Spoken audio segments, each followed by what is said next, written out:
Hello and welcome to Dr. Speak, a call-in show wherein you can call us and ask your questions which have to be medical queries on COVID-19, and our esteemed medical panelists will be answering those questions for you. You can note down the two numbers. We'll continue to flash those numbers on your screens. They are 011-233-87031 and 011-2309-7655. Also, you can post your questions on our Twitter handle, which is DD News Live, and also on the Facebook page of DD News. I'm Munmun Bhattacharya, and with me is my colleague आंचल गुलाटी गुंबद।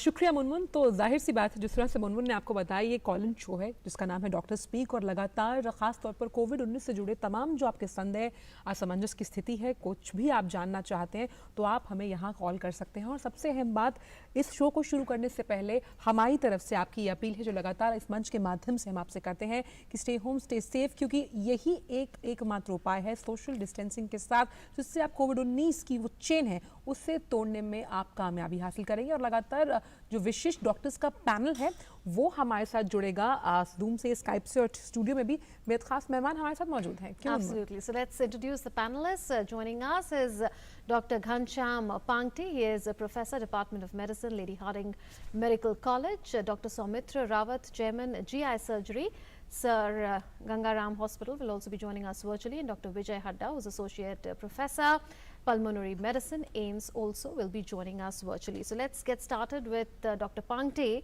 Now, how do you, to begin with, look at India's trajectory in the fight against COVID-19? Because if you look at the numbers, the mortality rate is around 3.3%, the recovery rate is a little over 28%, but the doubling rate has reduced a little from around 12 days to now 10.2 days. Yeah, you are exactly right that our doubling time is around 10 plus days, and overall our numbers are constantly increasing. So, but you should, we all know that this infection is very contagious. Even if we have a 100% lockdown, there will be some amount of infection which will continue in community. So, we should not be panicked or alarmed with these things. We should continue our overall management part. We should continue with as much as lockdown and as much as stay at home things which we are already doing. Compared to world over, mortality is around 2 to 3% in the world average mortality. There are considerably higher mortality in some better countries. If you see a developed country like USA and UK as well as Spain and Italy, their mortality may be up to 10%. So if you compare with them, we are far better. At present, we are doing very good. So we should not get panic. I will say we should not even get very much panic that someone is positive of COVID, because 80 to 85% of the patient will be very asymptomatic or very minimal disease or mild disease. We should be more alarmed if someone gets sick, he is breathless, he needs oxygen, or someone is so sick that he needs a ventilator care or a mechanical care, mechanical ventilation. So these are the patients which are sick. We have to push them to the hospital as early as possible. We should know which are these patients and how they can reach in a hospital setting, in a lockdown setting. So they should use telemedicine, they can use telephone numbers, they can use helpline number like 1075, they can use CAT ambulance number 102 or 108 and reach the hospital whenever they are sick. Till then, stay at home and use all the best mode of stopping infection like hand sanitizer as well as home cleanliness. Doctor Ghanshyam, क्योंकि आपने जो शब्द का जिक्र किया है वो है एसिम्प्टोमेटिक, इसको लेकर कई तरह की भ्रांतियां हैं, क्योंकि अभी तक हम इसको क्लियरली डिफाइन या कह सकते हैं परिभाषित नहीं कर पाते कि एसिम्प्टोमेटिक क्या है, सिम्प्टोमेटिक क्या है। तो अगर हम इसे समझने की कोशिश करें, क्योंकि कहीं ना कहीं हम सभी एक्सपोज्ड हैं, जो लगातार जो लोग एसेंशियल सर्विसेज के लिए बाहर जा रहे हैं। बिल्कुल, एसिम्प्टोमेटिक कहने का मतलब है सिम्टम्स इतने मिनिमल है, इतने कम है कि आपको पता ही नहीं चलता कि आपको कोविड हो चुका है। जैसे कि इस समय हमारे यहाँ वेदर बहुत चेंज हो रहा है, सडनली बारिश शुरू हो जाती है, सडनली आपके यहाँ पर ठंड आ जाती है और अगले दिन फिर गर्मी। जब ये वेदर चेंज होता है तो जो बाकी वायरसेस हैं जैसे इन्फ्लुएंजा वायरसेस, वो भी आपको अफेक्ट करते हैं। तो आपको सर्दी जुकाम हो सकता है, हल्का बुखार हो सकता है, तो जो कि 4-5 दिन में ठीक हो जाता है। तो सिमिलरली कोरोना वायरस में भी सिमिलर सिम्टम्स हो सकते हैं, जो कि ड्राई कफ होगा, दे में हैव अ फीवर, जो कि कुछ में लो ग्रेड होता है, किसी में हाई ग्रेड। तो ये देखा गया है कि सिम्टम ऑलमोस्ट सेम है और इस समय के ऋतु में इस तरह की प्रॉब्लम होती है। तो कई लोग ऐसे होंगे कि जिनको कि पता ही नहीं चला कि अरे सोर थ्रोट हुआ था और उनको इन्फेक्शन हो भी गया है, उनके टेस्ट में आता है कि अरे वो तो पॉजिटिव हो गए, जबकि वो अपने सारे काम कर सकते थे, घर में ठीक से खाना खा रहे थे, वो कुछ लोग तो ऑफिस भी जा रहे थे, और लेटर ऑन उन्हें पता चला अरे उनके, और वो इतने एसिम्प्टोमेटिक है कि उनको, क्योंकि ये बीमारी थोड़ी सी अलग है कि कुछ एसिम्प्टोमेटिक रहते हैं और वो स्प्रेड भी कर जाते हैं जब तक कि उनको पूरे सिम्टम्स आते हैं, या उस बीच में जिस दूसरे को इन्फेक्शन कर जाते हैं वो ज्यादा सिम्टोमेटिक हो जाते हैं। तो कुछ लोगों की इम्यूनिटी थोड़ी सी डिफरेंट है, तो वो हम अभी पता नहीं चल पाया है कि किसको ये ज्यादा होगा। तो जब किसी अपने जैसे परिवार में किसी फैमिली मेंबर को सिवियर हो गया और आया तो किसी मेंबर से जो कि बाहर रोज जाता था, तो इस तरह के केसेस को हम कहेंगे एसिम्प्टोमेटिक है, बिना पता चले उस जिसने इन्फेक्शन लेकर आया उसको कोई सिम्टम्स नहीं थे, जबकि जो घर में है उसको सिम्टम्स आ गए, जैसे कि पेरेंट्स हो सकते हैं, तो उसको हम एसिम्प्टोमेटिक कह रहे हैं, या मिनिमल सिम्टम जिसमें कि पेशेंट को पता ही नहीं चला कि वो कोविड पॉजिटिव हो गए हैं और वो मे बी क्योर भी हो गए हैं अगले 7 से 10 दिन। Right, we are aware that 80% cases in India are either asymptomatic or people with very mild symptoms. Having said that, besides the common symptoms that you talked about, we are aware that the CDC in the United States has added some more symptoms, and they are headache, chills, shaking with chills, loss of taste and smell. So if a person is going through any of these symptoms, should they call their medical practitioner, of their family doctor, or try to get tested? बिल्कुल मुनमुन जी, as you said, there were 3 cardinal symptoms or typical symptoms of COVID, which were fever, high grade, followed by maybe a cough, which is usually dry cough or a सूखी खांसी, and third is breathlessness. Recently, because most of the patient has come from USA, now they have almost 13 lakh of patient, so they have found CDC is part of USA, which is main research organization of United States of America. What they have found that there are 6 more symptoms which are commonly seen in COVID positive patient. So these symptoms are very important, like headache. They have persistent headache, severe headache, which they never had this type of headache previously. Like someone is working, healthcare person, doctor hai koi, they went to the hospital, they worked with COVID patients, suddenly they say last 2 to 3 days they have severe headache. So if you have these symptoms, you should test for COVID test. Similarly anosmia, और आपको जो है smell बिल्कुल खत्म हो जाती है, आपको टेस्ट नहीं आता, स्मेल नहीं आता, अगर इस तरह के सिम्टम्स आते हैं जो कि किसी ऐसे कॉमनली बहुत कॉमन नहीं है, ये अगर आपको ये क्लासिकल सिम्टम्स आता है कि आपको टेस्ट खत्म हो गया है, आपको लगता है कि आपको स्मेल नहीं कर पा रहे हो, और आपको अगर आप एक्सपोज हुए हो किसी कोविड पेशेंट में, तो you should get tested for covid immediately, and if it is positive you should have a home isolation और a hospital isolation depending on your symptoms. So this is very important symptoms. क्योंकि हम symptoms का जिक्र भी कर रहे हैं, ऐसे में इम्यूनिटी की बात भी अगर कर ली जाए डॉक्टर घनश्याम, तो किस तरह से इम्यूनिटी का रोल काफ़ी अहम हो जाता है, और ख़ास तौर पर हम कहते हैं कि अगर किसी चाहे वो एसिम्प्टोमेटिक हो, उसमें अगर कोविड-19 के हम वायरस के लक्षण मानते हैं और अगर इम्यूनिटी ज़्यादा अच्छी है तो वो रेजिस्ट करता है उसको, तो किस तरह से इम्यूनिटी जो है वो कितना बड़ा अरोड़ा साबित हो सकती है अगर हम कोविड-19 को हटाने की बात करें तो? इम्यूनिटी पे बहुत सारे कमेंट्स भी आए हुए हैं, बहुत सारे रिसर्च भी हो रही है, बट अभी अगर मैं अपने एक्सपीरियंस से बताऊं तो बहुत क्लियर कट इम्यूनिटी पे अभी बहुत ज़्यादा डाटा नहीं है। बट अगर आपकी इम्यूनिटी अच्छी है, आप हेल्दी हैं, आपको कोई डायबिटीज़ नहीं है, आपको हाइपरटेंशन नहीं है, आपको कोई लंग्स की बीमारी नहीं है जिसको कि क्रॉनिक ऑब्स्ट्रक्टिव एयरवे डिजीज़ कहते हैं, या सांस की दमा की तकलीफ नहीं है, तो चांसेस बहुत ज़्यादा है कि आपको ये बहुत माइल्ड डिजीज़ होगी, आपको कोई तकलीफ नहीं होगी। एल्डरली पेशेंट में उम्र ज़्यादा होती है, जिनको उनको भी ये डिजीज़ ज़्यादा होती है क्योंकि उनकी इम्यूनिटी अपने आप थोड़ी कम हो जाती है एज के साथ। बट ऐसा देखा गया कि जो स्वस्थ है उनको ये बीमारी कम होगी, जिनको स्वस्थ नहीं है, जिनकी हेल्दी लाइफस्टाइल नहीं है, उनको थोड़ी ज़्यादा होगी। बट इसके कहने के बावजूद मैं ये भी कहना चाहूँगा कि जो पेशेंट सिक हो रहे हैं, जो बहुत सिक है, जिनको वेंटिलेटर की ज़रूरत पड़ रही है, उसमें ये भी देखा गया है कि एक तरह का एंटीबॉडी सिंड्रोम है, साइटोकाइन स्टॉर्म कहते हैं, उसमें इम्यूनिटी बहुत ज़्यादा ओवर एक्टिव हो जाती है। तो ओवर एक्टिव की वजह से आप ही के एंटीबॉडीज आपके लंग्स में, आपके ऑर्गन्स के अगेंस्ट एक्ट कर रहे हैं। तो अब ये कहना बड़ा डिफिकल्ट है कि आपकी इम्यूनिटी अगर हम बहुत स्ट्रॉन्ग करें तो ऐसा भी हो सकता है कि साइटोकाइन स्टॉर्म ज्यादा हो जाए। तो बट इट्स ये लाइफस्टाइल पे बहुत डिपेंड करता है कि आपने ये नहीं कि अभी हम बोले तो आप हल्दी वाला दूध पीना शुरू कर दो और 40 साल आपने कभी पिया ही नहीं शायद। बिल्कुल, तो you should have always a healthy lifestyle, और अभी हल्दी लेने आना और वहाँ से कुछ इन्फेक्शन भी ले आए, ये भी बड़ी मुश्किल की बात है। तो मैं चाहूंगा कि हेल्दी लाइफस्टाइल रखें, टाइम पे उठें, टाइम पे सोइए और हेल्दी खाना खाइए और हल्दी वाला दूध, और मेरे ख्याल से दूध ही काफी है, but if you have a haldi and which is safe you can take it. जी, there's a caller who's joined us now. Jalam हमारे साथ जुड़ रहे हैं जोधपुर से। जी जालम जी, पूछिए अपना सवाल, प्लीज आस्क योर क्वेश्चन। जालम जी, आपको हमारी आवाज आ रही है? We will try and- इनसे संपर्क दोबारा Yeah. साधेंगे, लेकिन क्यों चले जोधपुर लगातार, क्योंकि कॉल एंड शो है, कॉलर्स हमें कॉल करते हैं, क्योंकि आपने इम्यूनिटी का जिक्र भी किया, लेकिन हम जानते हैं कि मोस्टली बहुत सारे ऐसे हॉस्पिटल्स हैं जिन्हें कोविड-19 हॉस्पिटल में तब्दील किया गया है, लेकिन कुछ ऐसे हॉस्पिटल्स भी हैं जहाँ पर स्पेशल वार्ड्स बनाए गए हैं।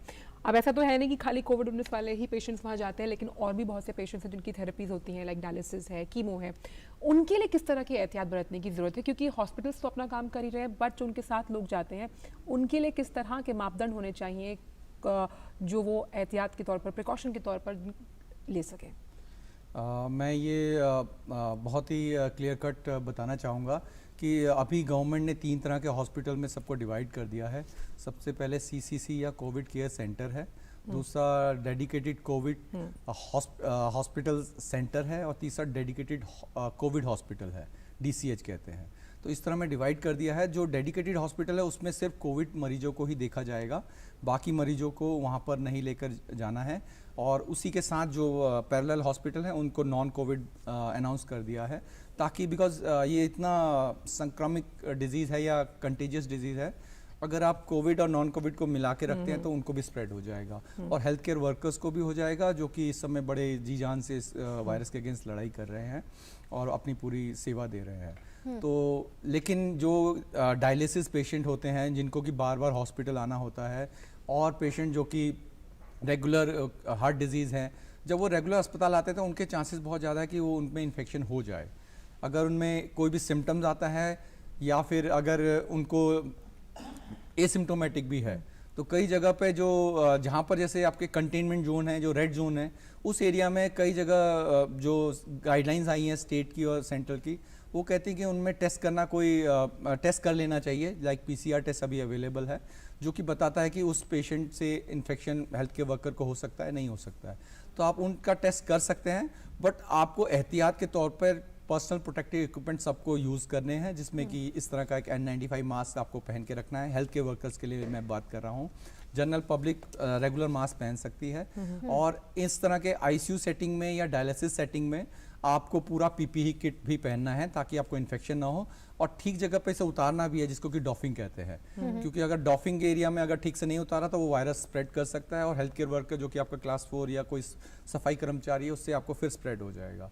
तो आपको ठीक जगह पे उसको बायो सेफ्टी मेजर्स से उसको डिस्पोज करना है, और सबको पीपीई पहन के उस सेटिंग में काम करना है। Right. Dr. Vijay Hadda has now joined us as Associate Professor Pulmonary Medicine with the AIIMS.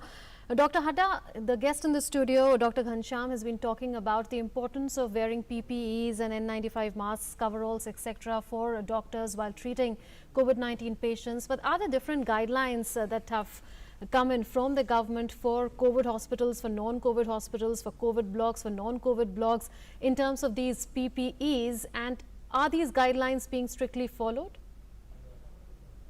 Yeah, you are right that there are different guidelines for use of PPE for different settings, and government is keeping everything in mind that there should be no unnecessary use of PPEs, because there may be a time when there may be shortage of PPEs, although at this point of time we have sufficient PPEs. So keeping all this in mind, the government has decided that the use of PPE should be used very, very judiciously, depending on what kind of exposure the person is having. Like Dr. Ghanshyam was telling some time back that if somebody is in ICU or maybe in HDU, or patients who are caring patient during dialysis, there full PPE kind of things are required. And whereas there are other situations where simple mask or N95 mask, they are enough. So keeping all those in mind, the government have decided that at different levels, different kind of PPEs will be used.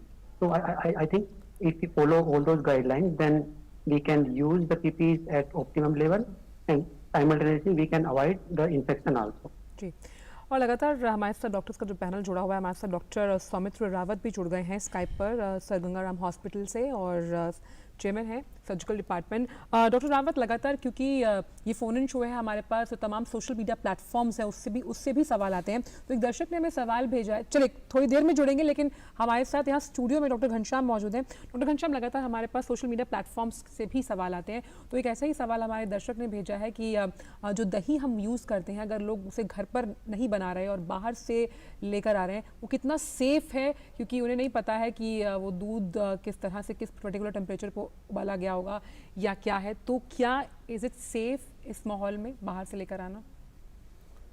इसमें because दूध को तो आप boil कर सकते हैं, बड़ा difficult सा क्वेश्चन है। तो आई विल से कि आप अगर वो ठीक से सील्ड पैक नहीं है और ठीक जगह से नहीं आया, लाइक मदर डेयरी का सरकारी मिल्क और दही आता है, अगर वो ठीक से पेस्चराइज है तो बहुत कम चांसेस है कि उससे इन्फेक्शन हो। बट खुला हुआ दही लेना मेरे ख्याल से इस कोविड के टाइम पे अवॉइड करना बेहतर रहेगा। There's another question that's come in, Dr. Hadda. I'll direct that to you, and that is on the kind of precautions that a common man should take well in advance if cases rise and if it leads to stage 3, that is community transmission stage. That's the question that's come in on one of our social media platforms. देखिए, इसमें तो simple है कि जैसे जैसे cases बढ़ेंगे तो हम एक तरह से ये मान के चलें कि हमारे चारों तरफ जो भी हैं वो इन्फेक्टेड हैं। तो उससे क्या होगा कि हमें लगेगा कि ये कम्युनिटी ट्रांसमिशन हो या ना हो, अगर हम यूनिवर्सली सारी की सारी प्रिकॉशन रखें, ये सोच के कि जिसके भी हम कॉन्टेक्ट में आ रहे हैं उनको ये डिजीज हो सकता है, तो हम सारी प्रिकॉशन लेंगे।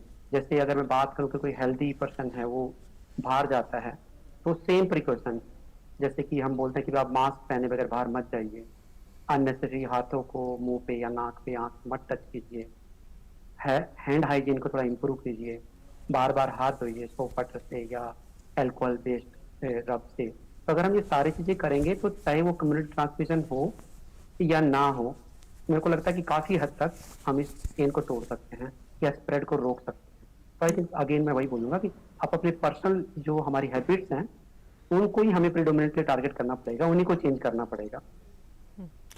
चलिए, लगातार हमारे पास कॉल्स आ रहे हैं। विशिष्ट गेस्ट का पैनल डॉक्टर्स जुड़े हुए हैं हमारे साथ दिल्ली से हरपाल जुड़े हुए हैं। हरपाल, पूछिए अपना सवाल। हेलो जी हरपाल जी, पूछिए सवाल। हाँ जी, नहीं ये हमारे ना छज्जे पे कबूतर आते हैं जी, और वो कई बार घर में भी आ जाते हैं, तो उनसे कोई खतरा तो नहीं है?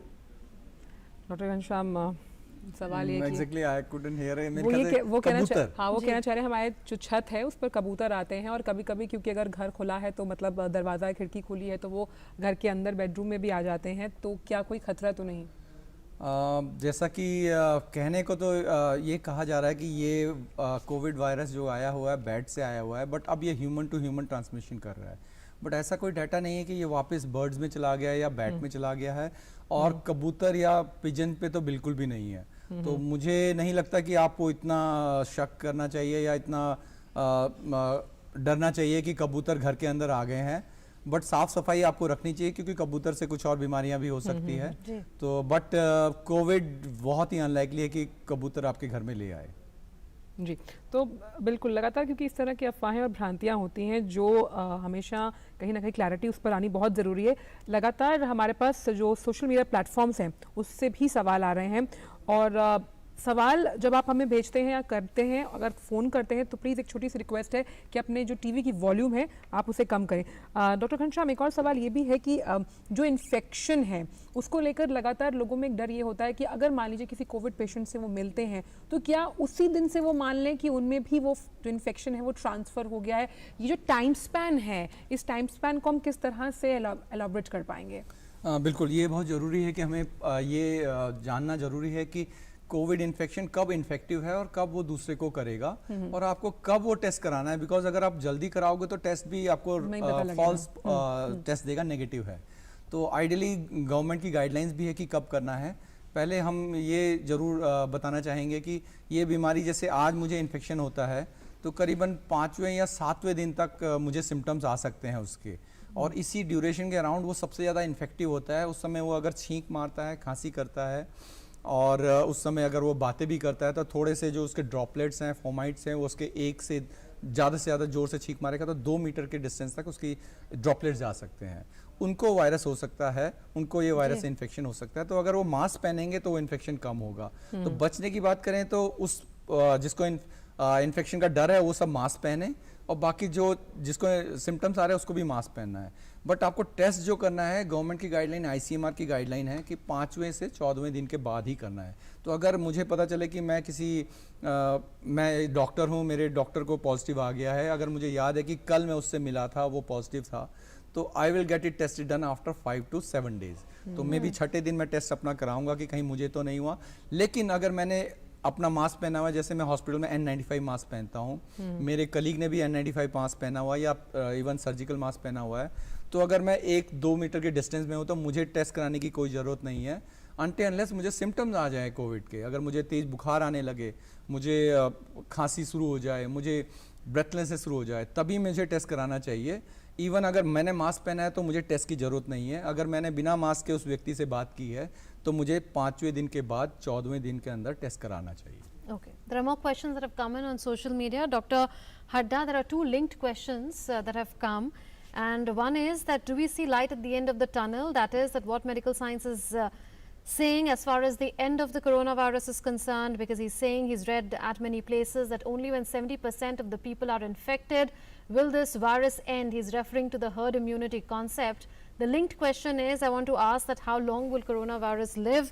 What's the life of this virus? Any studies to this effect that point to the life of coronavirus? Because a lot is happening in terms of genome sequencing as well. देखिए, आई थिंक ये दो थोड़े से different but linked question है। First हम बात करते हैं कि वायरस के लाइफ का, तो ये मेरे को समझ में नहीं आया कि ये वायरस एक्टिविटी की बात कर रहे हैं डिफरेंट सरफेसेस पे या डिफरेंट एनवायरनमेंट में। तो उसके लिए कुछ स्टडीज हैं, जैसे एक स्टडी पब्लिश हुई थी कुछ दिन पहले जो बताता था कि ये वायरस हवा के अंदर करीबन 3 घंटे के लिए एक्टिव रहता है। डिफरेंट सरफेसेस जैसे कार्डबोर्ड है, वहाँ पे 3 दिन तक रह सकता है। कॉपर सरफेस पे करीबन 1 दिन के लिए। तो ऐसे कुछ सरफेसेस हैं ये एक्टिव रह सकता है डिफरेंट पीरियड्स के लिए। तो हम ये मान के चले अगर किसी सरफेस पे है तो ये मैक्सिमम अराउंड 3 डेज के लिए एक्टिव रह सकता है, एक चीज। दूसरा जो ये बोल रहे हैं कि क्या ये डिजीज कितने दिन तक रहेगा, तो वो बात सही है कि वायरस को खत्म करने के तरीके या तो मतलब ह्यूमन इम्यूनिटी अपने आप से आ जाए, या हम उसको इम्यूनाइज करें एक्टिवली जैसे कि हम वैक्सीन से करते हैं, या एक हार्ड इम्यूनिटी जिसको बोलते हैं कि मैक्सिमम पॉपुलेशन अपने आप इन्फेक्ट हो जाए तो उसके बाद इम्यूनिटी आएगी। तो ये कुछ हद तक ये ठीक है कि हार्ड इम्यूनिटी ही अल्टीमेट सॉल्यूशन है, वो चाहे हम वैक्सीन से दें या फिर वायरस अपने आप से इन्फेक्ट कर दे। तो इन्फेक्ट अपने आप से करेगा तो it's going to take some time, और वो टाइम काफी लंबा होने वाला है। दूसरा, अगर हम उसी किस्म को ये सोचें कि जो ये पूछा था कि वायरस कितने दिन तक रहेगा, तो डॉक्टर हड्डा आपको रोकना चाहेंगे। केंद्रीय मंत्री डॉक्टर रामविलास पासवान इस वक्त कुछ कह रहे हैं, ये सुन लेते हैं।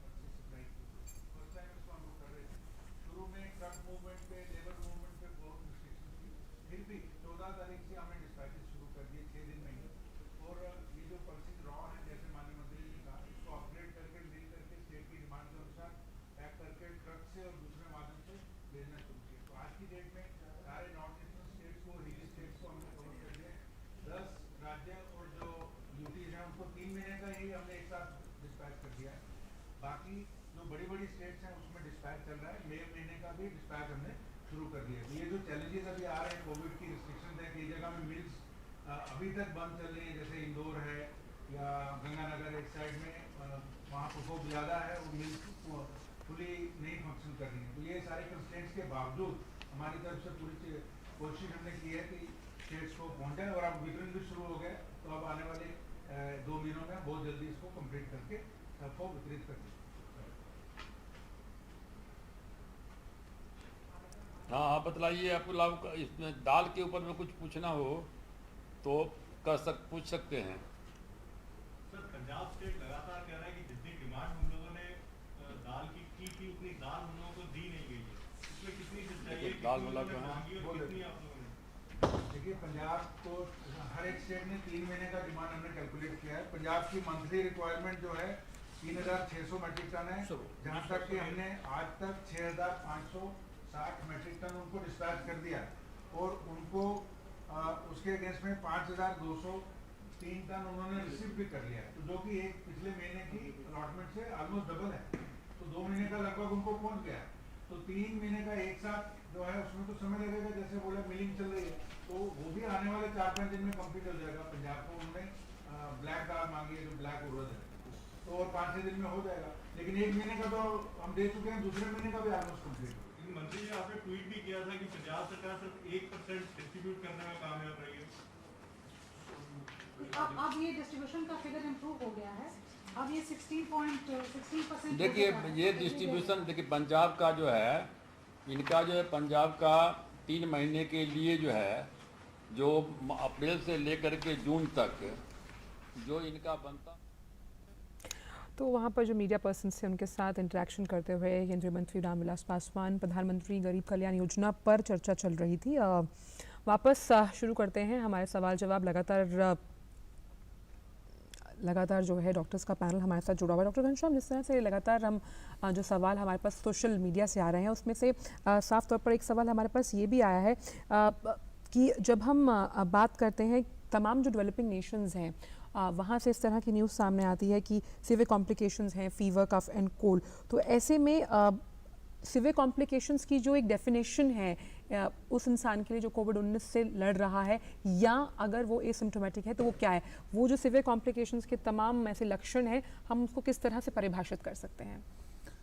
बिल्कुल, जो 3 कार्डिनल सिम्टम्स आपने अभी फिर से बताया कि फीवर है, कफ है और ब्रेथलेसनेस है। इसमें मैं कहूँगा कि ब्रेथलेसनेस सबसे ज़्यादा इंपॉर्टेंट सिम्टम्स होगा, जो कि सिवियर की कैटेगरी में आएगा, बिकॉज सबसे जो कॉमनली इन्वॉल्व ऑर्गन है इसमें वो लंग्स होते हैं, फेफड़े इन्वॉल्व हो जाते हैं। उसमें इतनी ज़्यादा सूजन आ जाती है, उसमें इतनी सूजन की वजह से उसको एक कंडीशन कहते हैं ARDS, और we also called acute respiratory distress syndrome. तो उस कंडीशन में जो पेशेंट है वो ब्रीथ नहीं कर पाता, उसको लगता है उसकी छाती बहुत टाइट हो गई है और उसमें शरीर में ऑक्सीजन की मात्रा कम हो जाती है। उसमें हम ऑक्सीजन थेरेपी हमारे को बहुत इम्पॉर्टेंट है, उसी समय देनी चाहिए अस्पताल में लाके। बट क्योंकि सूजन इतनी ज़्यादा होती है कि उसके लंग्स पूरे पानी या सूजन के फ्लूइड से भर जाते हैं, उसकी वजह से आप इवन ऑक्सीजन देते हैं वो भी वो यूटिलाइज नहीं कर पाता है। तो उसकी वजह से क्या होता है कि आपको मैकेनिकल वेंटिलेशन की ज़रूरत पड़ती है लेट स्टेज में, जो कि अगर ये 100 मरीज हैं कोविड के, उसमें सिर्फ 2 से 3% लोगों को ज़रूरत पड़ेगी, और उन 2 से 3% में ये एक सबसे सिवियर कॉम्प्लिकेशन है। इसके अलावा 2-3 कॉम्प्लिकेशन और पाई गई है, जैसे कि इसकी वजह से अगर वो आपके GIT ट्रैक्ट में हो जाए इन्वॉल्वमेंट, गैस्ट्रोइंटेस्टाइनल ट्रैक्ट में हो जाए, तो उसकी वजह से लीवर में इन्वॉल्वमेंट आ सकती है। ये आपके ब्रेन में भी इन्फेक्शन कर सकता है, एंसेफ्लाइटिस कर सकता है, और कुछ कंडीशन में तो इवन पैंक्रेटाइटिस या इस तरह की कॉम्प्लिकेशन भी नोटेड हुई हैं। बट ये बहुत मिनिमल है, बहुत रेयर है। मेन कॉम्प्लिकेशन लंग इन्वॉल्वमेंट है, ARDS है, जिसके लिए ऑक्सीजन और followed by mechanical ventilation important है। Absolutely. In fact, Dr. Soumitra Rawat has also joined us now. Dr. Rawat, we are discussing the various symptoms, and there is a whole range of symptoms that are there. There are obvious symptoms related to cold and cough, and there are other symptoms also which Dr. Ghanshyam pointed out. But there are many doctors who tell us when they come on Doctor Speak that there are people who come to hospitals without showing any obvious symptom of COVID-19, but they come with cardiovascular problems and also neurological problems. Dr. Ghanshyam did speak about how there are brain-related disorders also that this can trigger. So what is the kind of range of severe complications or symptoms that this really involves? Speak about how there are brain-related disorders also that this can trigger. So what is the kind of range of severe complications or symptoms that this really involves? Speak about how there are brain-related disorders also that this can trigger. So what is the range of severe complications or symptoms that this really involves? Speak about how there are brain-related disorders also that this can trigger. So what is the range of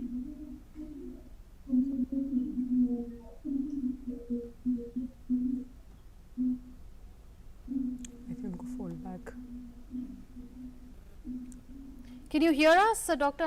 Hadda? हाँ जी, मैं सुन सकता हूँ। Yes. Should I repeat the question? Yes, I thought you are asking somebody else. No, I'd asked you. Okay. Sorry, I'd asked Dr. Rawat. Yes, Dr. Rawat, can you hear me? Okay, so Dr. Hadda, you may answer this. तो जैसे आपने बताया कि symptoms एक तो जो symptoms हैं वो हम कई बार बता चुके हैं, जो खांसी, बलगम, Yes, I can hear you. Yeah.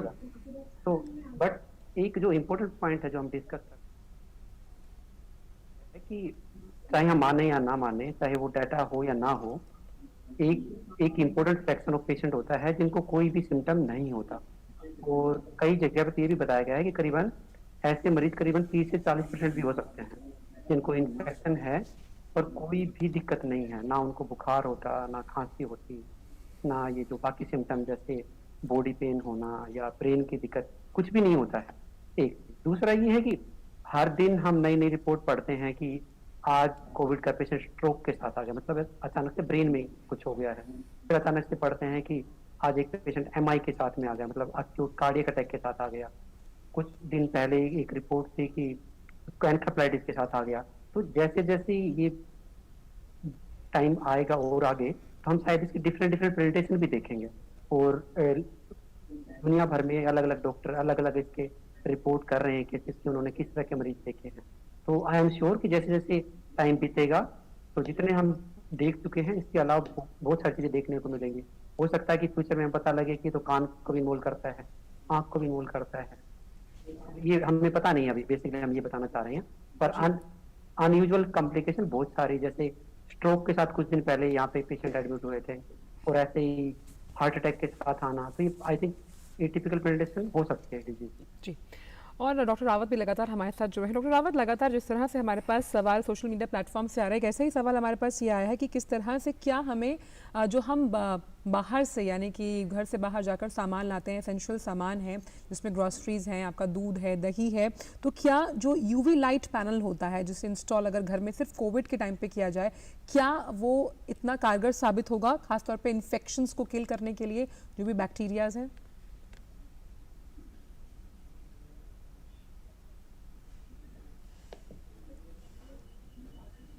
I think doctor Mishra का सवाल। डॉक्टर रावत, आप सुन पा रहे हैं मुझे?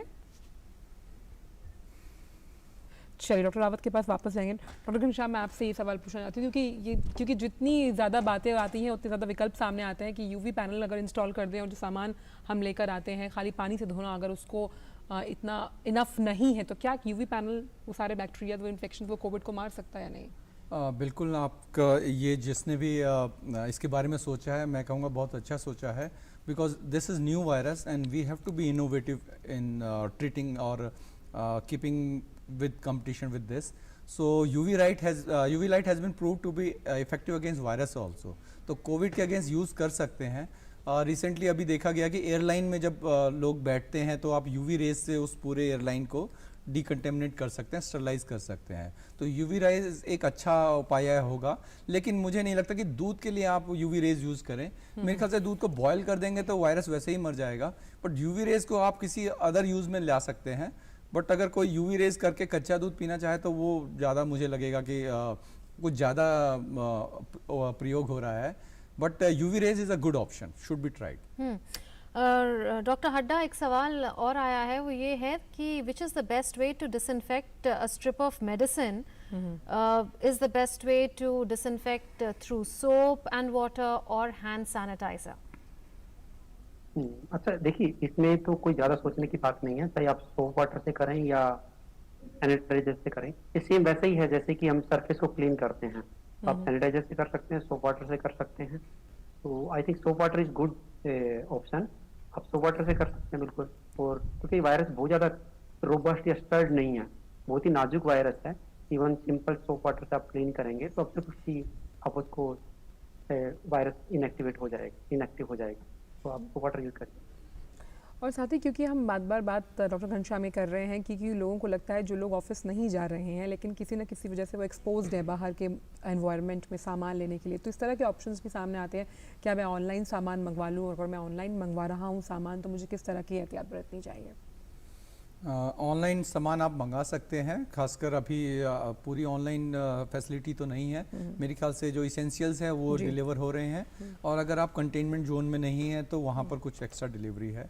बट कोई भी अगर आपको पार्सल आता है तो आप उसको बिल्कुल डायरेक्ट हैंड से यूज़ ना करें, या तो आप ग्लव्स पहन के यूज़ करें। अगर आप डायरेक्ट यूज़ करते हैं तो उसको थोड़ी देर के लिए बाहर रख सकते हैं, मे बी सनलाइट में रख दें उस डब्बे को, ये वायरस देखा गया है कि नॉर्मली ज़्यादा से ज़्यादा धूप में रहने में ये अपने आप भी मर सकता है। कागज़ में कहते हैं कि 6 से 8 घंटे मैक्सिमम रह सकता है, बट अगर आपके पास धूप है जो कि भारत में टेम्परेचर अप टू 35-40 तक चला जाता है, तो ऐसा सोचा गया है कि 1-2 घंटे से ज़्यादा नहीं रहेगा।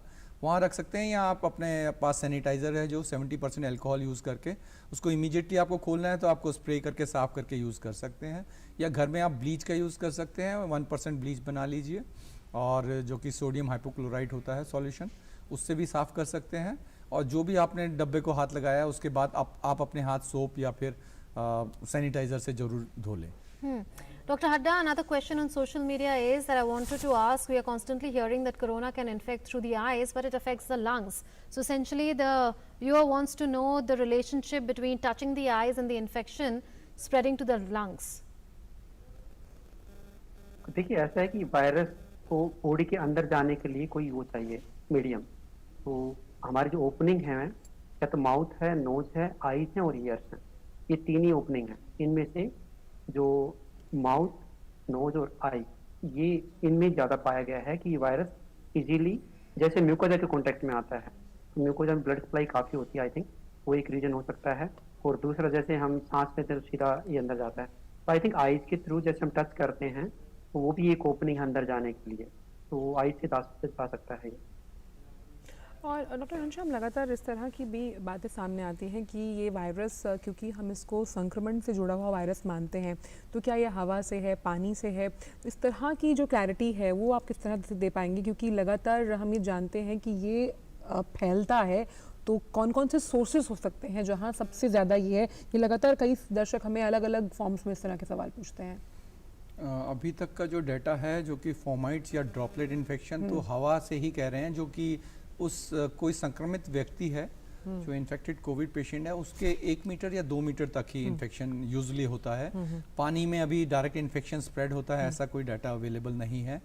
और जो 1 to 2 मीटर से ज़्यादा उन्हीं कंडीशन में हो सकता है, जैसे कि कोई हॉस्पिटल का वार्ड है जहाँ पर कि उसको मैकेनिकल वेंटिलेशन दे रहे हैं, तो उधर पर जैसे आप जब किसी दमा के मरीज को या अस्थमा के मरीज को जब आप हाई फ्लो ऑक्सीजन और वेपर्स देते हैं, जिसको कि हम नेबुलाइजेशन कहते हैं, अगर उस तरह के वेपर्स देते हैं तो उससे उसमें वायरस एरोसोल बन के उस पूरे रूम में स्प्रेड कर सकता है। तो अगर एरोसोल जनरेटिंग कोई प्रोसीजर कर रहे हैं, हाई फ्लो ऑक्सीजन दे रहे हैं, तो उस कंडीशन में ये वायरस उस कमरे में फैल सकता है, जो कि 8 में भी 5-6 मीटर तक हो सकता है, और वो में भी 5-6 घंटे या 10-12 घंटे तक इन्फेक्टिव हो सकता है। बट ये भी जस्ट स्पेकुलेशन है, क्लियर कट नहीं है। तो हमें अवॉइड करना चाहिए इस तरह के एनवायरनमेंट में कि हम हाई फ्लो ऑक्सीजन अगर दे रहे हैं तो उसको कुछ कवर करके रखें। कुछ लोग हाई फ्लो ऑक्सीजन के ऊपर मास्क N95 तो नहीं, बट सर्जिकल मास्क लगा सकते हैं, जिससे कि आपके एरोसोल ना बने। इसके अलावा जो डॉक्टर्स हैं जो आईसीयू में काम करते हैं, वो कवरऑल्स तो पहनते ही हैं। उसके अलावा जब भी इस तरह के प्रोसीजर कर रहे हैं तो आप एक शील्ड यूज़ कर सकते हैं, फेस शील्ड, जिससे कि जो अभी मुनमुन जी ने पूछा था कि क्या वो आंखों से जा सकता है, तो अगर आपके पास शील्ड है, आपने गॉगल्स पहने हुए हैं, तो आपके वो म्यूकोजा से एंटर नहीं करेगा और उससे वायरस इन्फेक्शन कम हो जाएंगे। तो आपको पूरा कवरऑल फेस शील्ड यूज़ करने हैं अगर आप आईसीयू में काम कर रहे हैं तो। चलिए, There's a caller, in fact, who's joined us. Bimal has joined us from Gurugram with a question. जी बिमल जी, पूछिए अपना सवाल. Please ask your question. जी नमस्कार मैम। सबसे पहले तो मैं सभी डॉक्टर्स और हेल्थ वर्कर्स को सादर नमन करती हूँ, क्योंकि आप हमारे लिए बहुत आदरणीय हैं, और जो कि अपनी परिवार को और अपनी जान को जोखिम में डाल के दिन रात हमारे लिए काम कर रहे हैं। और उसके बाद मेरा क्वेश्चन ये है कि मैं अस्थमा की पेशेंट हूँ, सीनियर सिटीजन हूँ, रूमेटॉइड आर्थराइटिस की भी मैं ट्रीटमेंट ले रही हूँ। तो मैं जब मास्क डालती हूँ तो मेरे को बड़ी घुटन महसूस होती है। मैं मतलब 1 मिनट भी नहीं पहन पाती, दिल करता है कि उतार दूं। तो आने वाले समय में क्या ये नॉर्मल है? आने वाले समय में जैसे कहीं बाहर जाते हैं तो ये पहन के भी जाना पड़ेगा, तो मतलब कैसे होगा? और दूसरा मेरा क्वेश्चन ये है कि डिटोल एंटीसेप्टिक का अगर हम फर्श वगैरह हैं तो क्या वो अगर मान लो कोविड जूतों से अंदर आ गया है तो उसको खत्म करने में हेल्प करेगा या नहीं करेगा? डॉक्टर घनश्याम, जिस तरह से उन्होंने सवाल पूछा कि अस्थमा पेशेंट है, ब्रोंकाइटिस भी है और ट्रीटमेंट ले रही हैं, मास्क नहीं पहन पाती, मैं इसमें एक चीज़ और जोड़ना चाहती हूँ। कई लोग ऐसे होते हैं जो मास्क, चाहे उन्हें कोई सांस में परेशानी है या नहीं, वो उसको कैरी नहीं कर पाते बहुत एक लंबे स्पैन ऑफ टाइम के लिए। तो ऐसे में क्या कर सकते हैं? ये सवाल फिर दूसरा, आप पहले इसका जवाब दीजिए, फिर दूसरा मैं आपसे पूछूंगी। मेरे ख्याल से अगर आप स्टे एट होम कर रहे हैं, घर में पहन रहे हैं, तो आपको मास्क की उस समय ज़रूरत नहीं है। मास्क की ज़रूरत तब है जब आप किसी भीड़ भाड़ वाले इलाके में जा रहे हैं। ऑल्दो गवर्नमेंट गाइडलाइंस है कि आपको घर के बाहर मास्क ही पहनना है, कई जगह तो आपको फाइन भी कर सकते हैं, गवर्नमेंट इवन जेल हो सकती है। तो मास्क पहना कंपलसरी है, बट मोर इम्पॉर्टेंट इज आपको क्राउडेड प्लेस में नहीं जाना है। अगर क्राउडेड प्लेस में जाना है तो आपको मास्क यूज़ करना है। अगर आपको घुटन हो रही है, आपको ब्रोंकाइटिस की तकलीफ है, आपको अस्थमा की तकलीफ है और आपको थोड़ी देर मास्क पहनने में भी तकलीफ है, तो इसका मतलब ये हो सकता है कि आपकी अस्थमा या सांस की तकलीफ अभी कंट्रोल में नहीं है। तो आपको अपने डॉक्टर से जो मेडिसिन आपको पहले प्रिस्क्राइब की गई होगी, doctor Vijay is a specialist in pulmonary medicine, तो उनकी जैसे जो भी पेशेंट है they are should continue with their medication. उनके पास इनहेलर्स ट्रीटमेंट होता है, टैबलेट ट्रीटमेंट होता है, तो वो रेगुलर लें। अगर आप रेगुलर अपने COPD और अस्थमा को कंट्रोल में रखेंगे तो मुझे नहीं लगता कि आपको सांस की ज़्यादा तकलीफ होगी। और मास्क आप सिंपल कपड़े का पहन सकते हैं। अगर आपको फाइबर वाले मास्क से कोई प्रॉब्लम है, मे भी कुछ एलर्जी हो सकती है आपको उस थ्रेड से, उस फाइबर से, तो आप मास्क चेंज करके देखिए, आप अपने डिजीज को कंट्रोल करके देखिए और भीड़ भाड़ वाले इलाके में अवॉइड कीजिए। आप सीनियर सिटीजन हैं, आपके पास में भी आपके बेटे हो सकते हैं, आपके फैमिली मेंबर्स हो सकते हैं, they can help you in getting those medicine और इवन इसेंशियल्स। तो आप अवॉइड ही करें बाहर आना जब तक कि ये कोविड पे थोड़ा बेटर कंट्रोल ना हो जाए। तो There's मेरी another राय caller. है। इसका उनका एक सवाल और भी था। Absolutely, we'll take that forward, but let's take the caller first. Amit has joined us from Thane. Yes, Amit, ask your question. जी नमस्कार। सबसे पहले मैं आपको थैंक यू बोलना चाहूंगा कि आप इतना अच्छा हमें बता रहे हैं सारी चीजें। उसके लिए सभी डॉक्टर्स का और DD न्यूज का मैं तहे दिल से शुक्रिया अदा चाहता हूँ। और दूसरा मेरा सवाल ये है कि ये जो पेशेंट्स होते हैं जिनको कोरोना हो जाता है, उनको हॉस्पिटल ले जाने के बाद उनके ऊपर क्या ट्रीटमेंट की जाती है कि वो ठीक होकर घर पे आते हैं? बिकॉज अभी तक तो उसके ऊपर कोई दवाई नहीं आई है। तो आइसोलेशन करते हैं, यानी एग्जैक्टली क्या करते हैं उनके ऊपर, कौन सी दवाइयां देते हैं, क्या खाना होता है, या उनके ऊपर क्या होता है, वो मुझे जानना है। डॉक्टर घनश्याम, पहले वो जो बिमल जी ने सवाल पूछा था कि क्या जो एंटीसेप्टिक्स होते हैं जो रेगुलरली हम यूज़ करते हैं, दूसरा सवाल उस कॉलर का था जो गुरुग्राम से जिन्होंने हमें कॉल किया था, कि जो एंटीसेप्टिक्स होते हैं क्या वो कारगर साबित होते हैं कोविड-19 के लिए अगर हम उनको पानी में डालकर उसको यूज़ करें बाकी सामान के लिए? बिल्कुल, मेरे ख्याल से डिसइंफेक्टेंट आर इफेक्टिव। जैसे हम कह रहे हैं कि साबुन से धोने से भी आपकी जो कोई भी सामान है वो डिसइंफेक्ट हो जाते हैं। तो डॉक्टर विजय ने भी बोला कि ये वायरस बहुत स्टर्डी नहीं है, बहुत हार्ड नहीं है, तो simple washing with soap is good enough. अगर आपने कोई डिसइंफेक्टेंट जो कि घर में नॉर्मली यूज करते हैं, केमिकल आप फिनाइल यूज करते हैं कुछ भी, तो वो भी इफेक्टिव है। तो आपको हाइपोक्लोराइड सॉल्यूशन, ब्लीच सॉल्यूशन घर में यूज करने की जरूरत नहीं है, वो अस्पताल के लिए है। घर में simple disinfectant is good enough, आप वही यूज कीजिए, बट रेगुलर यूज कीजिए। Dr. Hadda, the question that the caller from Thane, Amit, had asked was that since there is neither a drug nor a vaccine for COVID-19, how are COVID-19 patients being treated in hospitals? देखिए, उनका सवाल तो बहुत ही अच्छा है। ये बात सही है कि अभी तक कोविड का कोई इफेक्टिव ट्रीटमेंट, मतलब जिसको हम बोलें कि हाँ ये कोविड का दवाई है, ऐसा तो कोई नहीं है। लेकिन फिर भी हॉस्पिटल में एडमिट करना जरूरी है। उसका रीजन एक तो रीजन ये है कि हम उनको मॉनिटर करना चाहते हैं कि ये पता नहीं कि कौन सा पेशेंट कब खराब हो जाए। अगर जैसे किसी का डिटोरिएशन होता है, जैसे कि कोई पेशेंट को आज डायग्नोज हो गया कोरोना और उनको कोई रेस्पिरेटरी डिफिकल्टी जैसे होती है, जब अभी कुछ देर पहले हम डिस्कस कर रहे थे कि सबसे जो खतरनाक इसमें जो कॉम्प्लिकेशन है वो है रेस्पिरेटरी डिस्ट्रेस। अगर किसी को रेस्पिरेटरी डिस्ट्रेस होती है तो उनको इमीडिएटली हम केयर दे सकते हैं, क्योंकि ARDS की सबसे इम्पोर्टेंट है टाइम। अगर उनको टाइम पे ट्रीटमेंट नहीं मिला तो फिर थोड़ा मुश्किल हो जाता है, एक चीज। दूसरा ये है कि फिर जो थोड़े से ज्यादा बीमार होते हैं तो उनके लिए ऐसे नहीं कि कोई दवाई नहीं है। हम ये बोल रहे हैं कि अभी तक कोई दवाई अप्रूव नहीं हुई है, लेकिन कुछ ट्रीटमेंट ऑप्शन हैं जो हम सारे डॉक्टर दुनिया भर में ट्राई कर रहे हैं। जैसे कि कुछ तो लोगों को भी पता है कि कुछ एंटीवायरल ड्रग्स हैं, रेमडेसिविर जिसका नाम है, कुछ HIV की दवाइयां हैं जिनको इसके लिए प्रपोज किया है, ऐसे कुछ मलेरिया की दवाइयां हैं जो प्रपोज किया है। ऐसे रिसेंटली एक प्लाज्मा थेरेपी नाम की जो इलाज है वो आया है। तो ऐसे नहीं है कि भाई इसका कोई दवाई नहीं है, ये आधा सच है। आधा सच कुछ दिनों के बाद हमें पता लगेगा कि जो ट्रीटमेंट ऑप्शन हम अभी ट्राई कर रहे हैं, जो आजकल जो पेशेंट को हमें एज ए डेस्परेट ट्रीटमेंट दे रही हैं, उनका इफेक्ट आएगा या नहीं आएगा। तो आई थिंक ट्रीटमेंट तो हम देते हैं। और तीसरा जो इम्पोर्टेंट पॉइंट है, जब पेशेंट कॉम्प्लिकेशन होती है, जैसे कि ब्लड प्रेशर कम हो गया या ऑक्सीजन कम हो गई, तो ये बहुत ही क्रिटिकल कंडीशन होती हैं। इनको ट्रीट करना वायरस के ट्रीटमेंट से ज्यादा इंपॉर्टेंट होता है। ज्यादातर जो बीमारियां होती हैं जो आईसीयू में आते हैं, उसमें जो नुकसान इन्फेक्शन से इतना नहीं होता जितना कि उससे कॉम्प्लिकेशन से होता है। इन्फेक्शन तो यूजुअली हम एंटीबायोटिक से या अदर दवाइयों से कंट्रोल कर लेते हैं, लेकिन फिर भी पेशेंट डिटोरिएट होता रहता है, तो उसके लिए हमें सपोर्ट चाहिए होता है।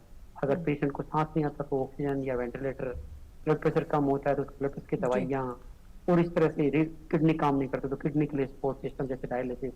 तो इस तरह का ट्रीटमेंट देने के लिए हॉस्पिटल में दाखिल होना पड़ता है।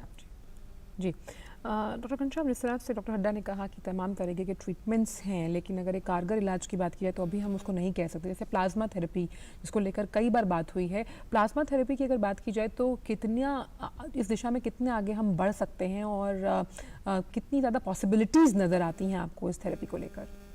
बिल्कुल, इस समय अगर जितने भी नाम डॉक्टर विजय ने अभी सजेस्ट किए हैं, उसमें मेरे ख्याल से plasma therapy one of the Pioneer है, सबसे आगे चल रहा है। उस पर स्टडीज हमारे इंडिया में भी काफ़ी स्टेट्स में it is already been approved. I think ICMR has given its approval for phase 2 of the trial के लिए trials अप्रूव for किया plasma है। We therapy. Are not saying कि as a treatment overall, but as a trial basis Delhi में, कर्नाटका में, केरला में ये start भी हो गया है और कुछ मरीज इससे इम्प्रूव भी हुए हैं।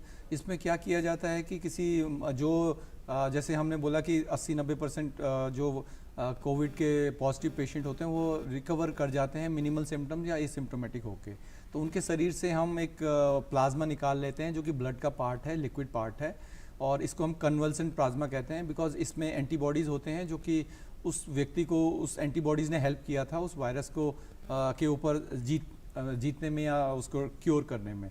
तो उस एंटीबॉडीज़ के साथ जो प्लाज्मा है, हम जो बहुत सिक पेशेंट है, अभी हमने बात की ARDS की, एक्यूट रेस्पिरेटरी डिस्ट्रेस सिंड्रोम की, उसमें जो पेशेंट वेंटिलेटर में होते हैं, ऐसा देखा गया है कि अगर किसी व्यक्ति से पहले से प्लाज्मा बने हुए हैं जो कि क्योर हो गया है, उसकी एंटीबॉडीज़ अगर हम उसमें उस पेशेंट में डालें तो उसकी रिकवरी थोड़ी सी बेटर हो जाती है, क्योंकि आप पैसिव इम्यूनिटी दे रहे हैं, आप उसको बने बनाए एंटीबॉडीज दे रहे हैं जो कि उस वायरस के अगेंस्ट एक्ट करेगा। और ये कोई नई थेरेपी नहीं है, ये लगभग 100 साल से इसको यूज़ किया जा रहा है। इसको 100 साल पहले से लाइक मीजल्स में, इन्फ्लुएंजा में यूज़ किया गया है। 2003 में सार्स में भी इसको यूज़ किया था, एज वेल एज मर्स में भी। तो आप ये कह सकते हैं कि डाटा काफ़ी सेफ्टी का है कि ये यूज़ किया जा सकता है। और सार्स ये कोव-2 है जो कि टाइप 2 तरह का वायरस है, तो चांसेस बहुत ज़्यादा है कि ये इफेक्टिव हो जाए, बट अभी it's not totally approved. It is only on the basis of trials we have started. Yes. We hope to get some result within 1 month or 2 months. Another caller has joined us. Harshit joins us from Jaipur. Yes, Harshit, ask your question. पूछिए अपना सवाल. Good afternoon, ma'am. First of all, I would like to thank DD News for this program. And मेरा question sir से ये है कि बचपन में मुझे निमोनिया हुआ था, छोटी एज में 5-6 साल की उम्र में, तो अब मैं उसकी दवा ले रहा हूँ पेंटिक्स 800।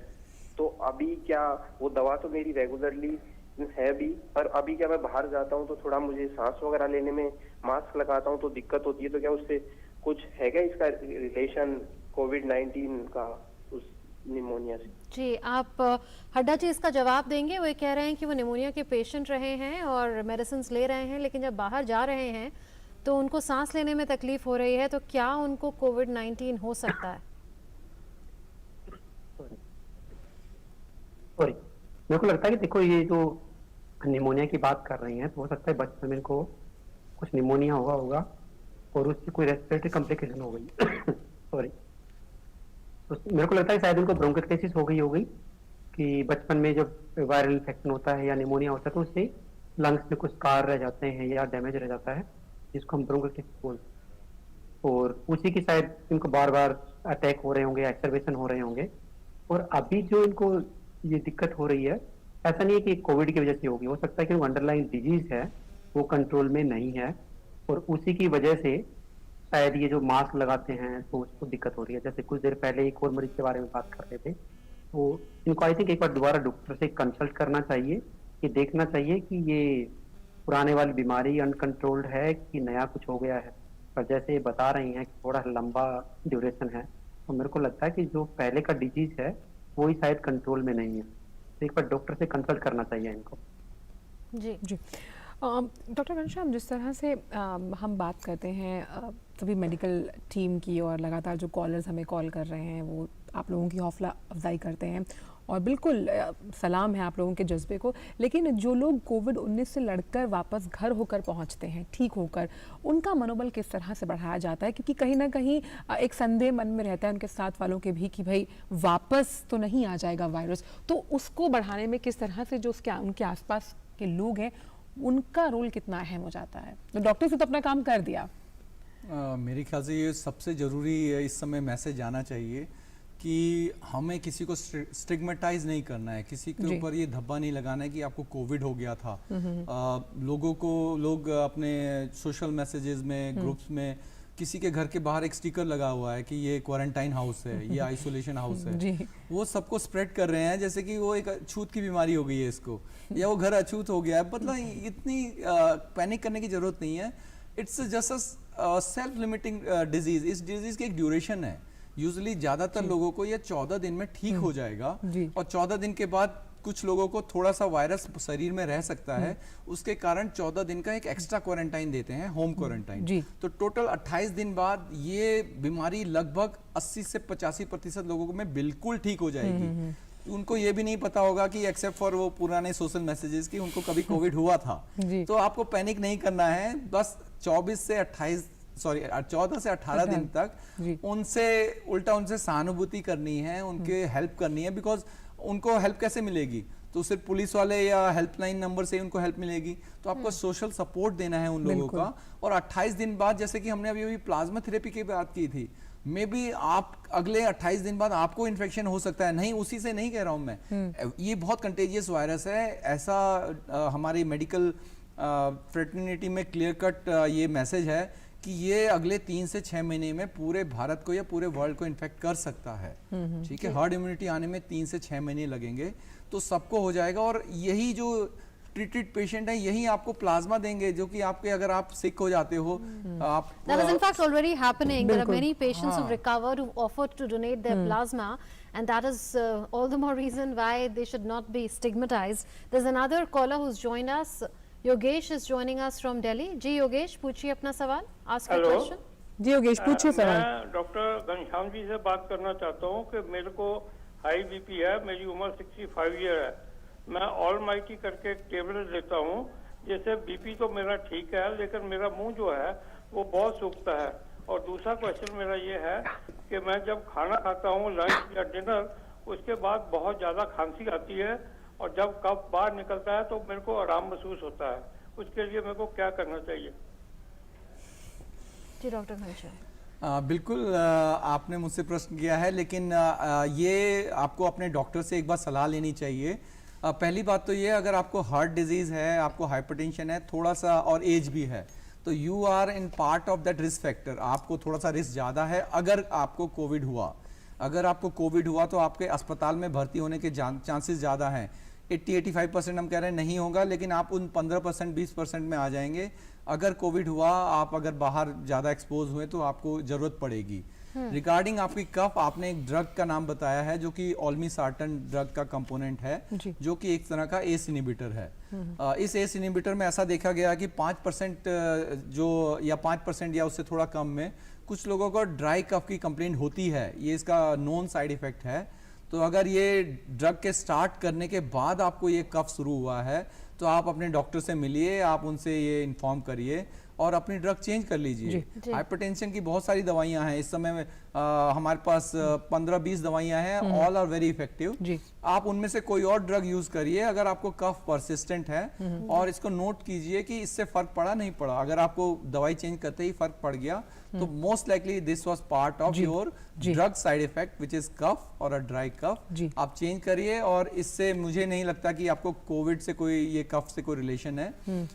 इस तरह के जैसे कफ है, अगर आप एक्सपोज हो रहे हैं, आप बार बार बाहर जा रहे हैं और जी। सडनली आपको कुछ नए सिम्टम्स आ जाते हैं, हाई ग्रेड फीवर, कफ और ब्रेथलेसनेस जी। या एनोस्मिया या टेस्ट वेस्ट, इस तरह के सडन सिम्टम्स आते हैं तो आप सस्पेक्ट कीजिए कोविड।